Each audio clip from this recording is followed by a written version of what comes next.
नमस्कार, दिल्ली न्यूज में आपका बहुत बहुत स्वागत है। चलिए देखते हैं आज की 25 फटाफट काम की और महत्वपूर्ण बड़ी खबरों को। पर इससे पहले वीडियो को लाइक करना बिल्कुल न भूलें। दिल्ली के लोगों को मिलेंगी सस्ती दवाइयां और सस्ता इलाज। सीएम रेखा गुप्ता ने किया मल्टी स्पेशलिटी हॉस्पिटल का लोकार्पण। दिल्ली की कैलाश कॉलोनी में अत्याधुनिक सुविधाओं से lace SSB multi speciality hospital का लोकार्पण मुख्यमंत्री रेखा गुप्ता ने किया। सीएम रेखा गुप्ता ने ऐलान किया कि दिल्ली के सभी सरकारी अस्पतालों को पीपीपी मॉडल पर लाया जा रहा है। मरीज अब नहीं भटकेंगे, दिल्ली को हेल्थ हब बनाने की ओर रेखा गुप्ता सरकार का बड़ा कदम। दिल्ली अब सिर्फ राजनीतिक राजधानी नहीं बल्कि स्वास्थ्य की राजधानी बनने की ओर तेजी से बढ़ रहा है। मुख्यमंत्री रेखा गुप्ता का यह कदम राजधानी के हर नागरिक के लिए राहत भरा संदेश है। अब इलाज के लिए दर दर भटकना नहीं पड़ेगा। दिल्ली के अस्पताल खुद इलाज के लिए तैयार हैं। दिल्ली के मुख्यमंत्री रेखा गुप्ता ने कैलाश कॉलोनी मेट्रो स्टेशन के पास अत्याधुनिक एसएसबी मल्टी स्पेशलिटी हॉस्पिटल का उद्घाटन किया। दिल्ली के स्वास्थ्य मंत्री पंकज सिंह ने चलाया स्वच्छता अभियान। दिल्ली को कूड़े से आजादी अभियान के तहत रविवार को स्वास्थ्य और परिवहन मंत्री डॉक्टर पंकज कुमार सिंह ने विकासपुरी विधानसभा क्षेत्र के रनहौला गांव में स्वच्छता अभियान चलाया। स्थानीय लोगों के साथ मिलकर उन्होंने क्षेत्र में साफ सफाई की और इसके बाद एक पेड़ मां के नाम अभियान के तहत पौधारोपण भी किया। दिल्ली के सुल्तानपुरी में डीयूएसआईबी फ्लैट्स पहुंची सीएम रेखा गुप्ता। जल्द शुरू हो सकता है पुनर्निर्माण कार्य। दिल्ली के सुल्तानपुरी इलाके में उस समय हलचल सी मच गई जब सीएम रेखा गुप्ता का काफिला अचानक मंत्री सांसद के साथ उन डीयूएसआईबी फ्लैट्स का निरीक्षण करने पहुंचा, जो 1 दशक से भी ज्यादा समय से बनने के बाद से अलॉट किए जाने की बाट जोह रहा था। सुबह 8 बजे से रात 8 बजे तक खुलेंगे डीयू के कॉलेज। शिक्षकों के लिए 44 घंटे प्रति सप्ताह कार्य अवधि होगी लागू। डीयू में सुबह 8 बजे से रात 8 बजे तक कॉलेज खुलेंगे। कॉलेज संसाधनों का ज्यादा से ज्यादा उपयोग करने के लिए ये फैसला लिया गया। इसके साथ ही शिक्षकों के लिए 40 घंटे प्रति सप्ताह कार्य अवधि लागू की जा रही है। डीयू ने 12 जुलाई को कार्यकारी परिषद की बैठक में विचार विमर्श करने के बाद ये फैसला लिया। डीएसएसएसबी की 5 से 17 अगस्त तक की परीक्षाओं के लिए प्रवेश पत्र जारी। दिल्ली अधीनस्थ सेवा चयन बोर्ड ने साल 2025 के लिए अपनी बहुप्रतीक्षित भर्ती परीक्षा के प्रवेश पत्र आधिकारिक वेबसाइट पर जारी कर दिए हैं। जो उम्मीदवार डीएसएसबी की विभिन्न सरकारी पदों के लिए आवेदन किए थे, वे अब अपना एडमिट कार्ड आधिकारिक पोर्टल या dssSB.delhi.gov.in से डाउनलोड कर सकते हैं। प्रदूषण पर दिल्ली सरकार सख्त, उन्हीं एजेंसीज को मिलेगा ठेका जो ई वेस्ट निपटान की देंगी गारंटी।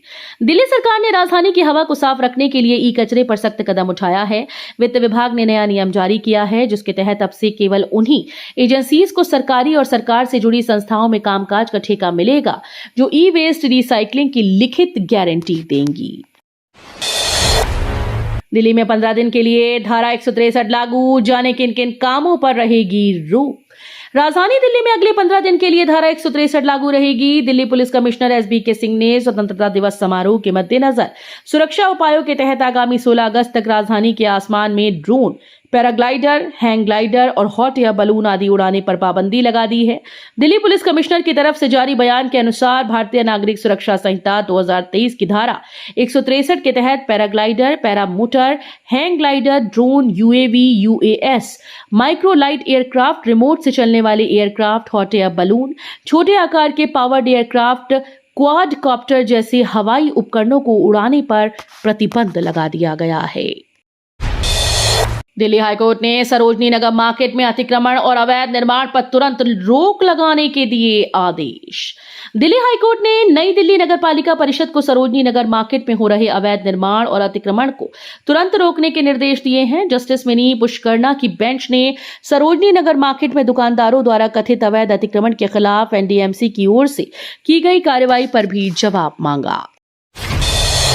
दिल्ली सरकार की नई पहल, सीएम रेखा गुप्ता ने अपने दफ्तर में किया बड़ा बदलाव। दिल्ली के सीएम रेखा गुप्ता ने घोषणा की है कि उनकी सरकार अपनी शासन प्रणाली को और अधिक सुलभ, कुशल और पारदर्शी बनाने के लिए बड़ी पहल कर रही है। जारी एक बयान के मुताबिक सीएम ने बताया कि उन्होंने खुद अपने ऑफिस को ई ऑफिस में तब्दील कर दिया है ताकि दूसरे विभागों के लिए एक मिसाल कायम हो सके। दिल्ली में खतरे के निशान को पार करने को आमादा यमुना, निचले इलाकों में एडवाइजरी। दिल्ली में यमुना नदी की लहरें एक बार फिर से डराने लगी हैं। दिल्ली में यमुना नदी का जलस्तर 204.14 मीटर के निशान तक पहुंच गया। ये 204.5 मीटर की चेतावनी स्तर के काफी करीब है। दिल्ली में सड़क धंसने से वाहनों की आवाजाही हुई बंद, ट्रैफिक एडवाइजरी जारी। दिल्ली ट्रैफिक पुलिस ने पूर्वी दिल्ली के चांद सिनेमा रोड को लेकर वाहन चालकों के लिए एडवाइजरी जारी की। इसमें कहा गया कि सड़क धंसने के चलते सिनेमा रोड पर इसे पूरी तरह से वाहनों की आवाजाही के लिए बंद कर दिया है। दिल्ली ट्रैफिक पुलिस का कहना है कि लोगों की सुरक्षा को ध्यान में रखते हुए इस सड़क पर मरम्मत का काम किया जा रहा है। इतिहास में पहली बार रविवार को लगा दिल्ली विधानसभा का सत्र, जानिए क्या थी इसकी वजह। इतिहास में पहली बार रविवार को दिल्ली विधानसभा सदन में सत्र लगा। दरअसल दिल्ली विधानसभा को हाल ही में ई विधानसभा का रूप दिया गया है। ऐसे में ई विधानसभा की सभी तकनीकी गड़बड़ियों को दूर करने के लिए रविवार को दिल्ली विधानसभा सदन में सत्र चला, जिसमें दिल्ली की मुख्यमंत्री रेखा गुप्ता समेत सभी मंत्री और पक्ष विपक्ष के नेता भी उपस्थित रहे। मुख्य चुनाव आयुक्त पर भड़के सौरभ भारद्वाज, कहा हर जगह सरकार का ढोल बजा रही। आम आदमी पार्टी के दिल्ली प्रदेश अध्यक्ष सौरभ भारद्वाज ने मुख्य चुनाव आयुक्त पर गंभीर आरोप लगाए। ये बयान उन्होंने आरजेडी नेता तेजस्वी यादव के उस आरोप के बाद दिया जिसमें तेजस्वी ने यह दावा किया कि उनका नाम बिहार की मतदाता सूची से गायब है। इसी मुद्दे पर प्रतिक्रिया देते हुए भारद्वाज ने कहा कि चुनाव आयोग अब भाजपा की किसी सेल की तरह काम कर रहा है। कांग्रेस से बीजेपी में आए दो नेताओं को रेखा गुप्ता सरकार ने दिया बड़ा इनाम। दिल्ली में रेखा गुप्ता के नेतृत्व वाली बीजेपी सरकार ने कांग्रेस छोड़कर आए दो नेताओं को बड़ी जिम्मेदारी दी है। इन नेताओं के नाम अरविंद सिंह लवली और राजकुमार चौहान हैं। याद दिलाना होगा कि ये दोनों ही नेता दिल्ली कांग्रेस के दिग्गज नेताओं में शुमार थे। रेखा गुप्ता सरकार ने अरविंदर सिंह लवली को ट्रांस यमुना विकास बोर्ड का और राजकुमार चौहान को दिल्ली ग्राम विकास बोर्ड का अध्यक्ष बनाया है। संसद में घमासान के बीच राष्ट्रपति द्रौपदी मुर्मू से क्यों मिले पीएम मोदी। प्रधानमंत्री नरेंद्र मोदी ने रविवार को राष्ट्रपति द्रौपदी मुर्मू से मुलाकात की। ये मीटिंग राष्ट्रपति भवन में हुई। पीएम मोदी ने राष्ट्रपति से ये मुलाकात ऐसे समय में की है जब विपक्ष के हंगामे की वजह से संसद ठप है। बिहार में चुनाव आयोग की स्पेशल इंटेंसिव रिवीजन प्रक्रिया पर विपक्ष सवाल उठा रहा है। कालकाजी भूमिहीन कैंप के निवासियों को वोटर लिस्ट से हटाने का नोटिस, जुड़े लोगों में आक्रोश।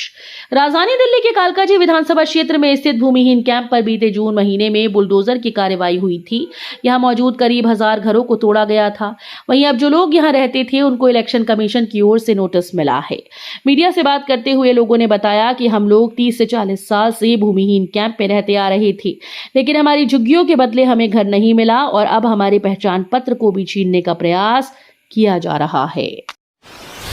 पीएम मोदी की स्वदेशी अपील को व्यापारियों का समर्थन। 10 अगस्त से चलेगा भारतीय सामान हमारा स्वाभिमान कैंपेन। प्रधानमंत्री नरेंद्र मोदी की स्वदेशी अपनाओ की अपील को देश के व्यापारियों का जबरदस्त समर्थन मिला। Confederation of all India traders ने ऐलान किया कि 10 अगस्त से देश भर में भारतीय सामान हमारा स्वाभिमान नाम से एक राष्ट्रीय अभियान शुरू किया जाएगा। दिल्ली के अंडरपास को लगी चोरों की नजर, अंधेरे में रोड एक्सीडेंट का बढ़ा खतरा। यमुना पार के अधिकतर अंडरपास का बुरा हाल है, अंधेरे में डूबे हुए हैं। बाहर रोशनी से अंडरपास में अंधेरे में जाने में चालकों को वाहन नियंत्रण करने में बहुत परेशानी होती है। हादसे की संभावना रहती है। कई अंडरपास में चोर लाइट्स व उनके जाल चोरी करके ले गए हैं। कुछ का हाल ऐसा है कि लाइट होने के बाद भी खराब होने के कारण जलती नहीं है। दिल्ली में चोरी चुपके दोपहिया वालों से की जा रही ठगी। होंडा और टीवीएस के ऑटो पार्ट्स नाम पर हो रहा था खेल। दिल्ली पुलिस की अपराध शाखा ने करोल बाग और मदनपुर डबास में छापेमारी कर दोपहिया वाहनों के नकली ऑटो पार्ट्स रैकेट का भांडाफोड़ किया।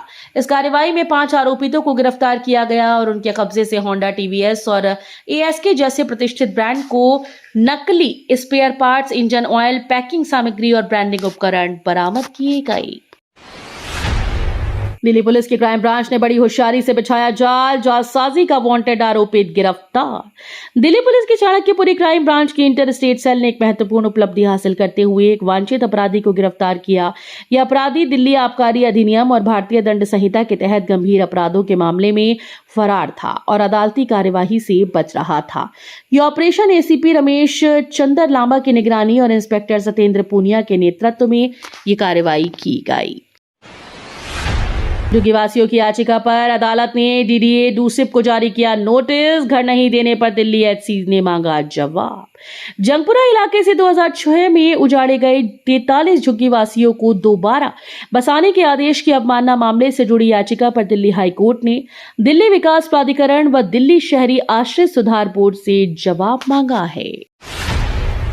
हिंडन एयरपोर्ट से कुछ शहरों के लिए घट सकती है विमान सेवा, जानिए क्या है वजह। गाजियाबाद के हिंडन एयरपोर्ट से लगातार उड़ानों की संख्या बढ़ने से अव्यवस्था बढ़ गई।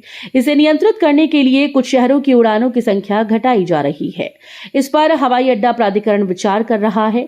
वहीं कम यात्रियों वाली उड़ानें बंद भी की जा सकती हैं। हिंडन एयरपोर्ट से वर्तमान में 16 शहरों के लिए 25 उड़ान चल रही हैं। ट्रंप के दोबारा राष्ट्रपति बनने के बाद भारत यूएस में बढ़ा व्यापार, तेल की खरीद में 51% की वृद्धि। डोनाल्ड ट्रंप के जनवरी 2025 में दोबारा राष्ट्रपति बनने के बाद भारत ने अमेरिका से ऊर्जा की खरीद काफी बढ़ा दी। आंकड़ों के मुताबिक 2025 के पहले 6 महीने में भारत ने अमेरिका से जितना कच्चा तेल खरीदा वो पिछले साल की तुलना में 51% ज्यादा है। एक्सीडेंट के बाद कार में लगी आग, एक की मौत और दूसरा जख्मी। दिल्ली में एक दर्दनाक हादसा सामने आया। एक्सीडेंट के बाद एक कार में आग लगने से आदमी की मौत हो गई जबकि दूसरा जख्मी हो गया। ये घटना नरेला औद्योगिक क्षेत्र थाना क्षेत्र के तहत अर्बन एक्सटेंशन रोड 2 पर झंडा चौक के पास हुई। बाहरी उत्तरी दिल्ली के हुलम्बी खुर्द इलाके में रविवार तड़के एक दुर्घटना के बाद कार में आग लगने से 40 साल के एक आदमी की जलकर मौत हो गई जबकि एक अन्य घायल हो गया। तो ये थी आज की बड़ी खबरें। रोजाना ऐसे ही सबसे पहले अपडेट पाने के लिए चैनल को सब्सक्राइब करना बिल्कुल न भूलें। धन्यवाद।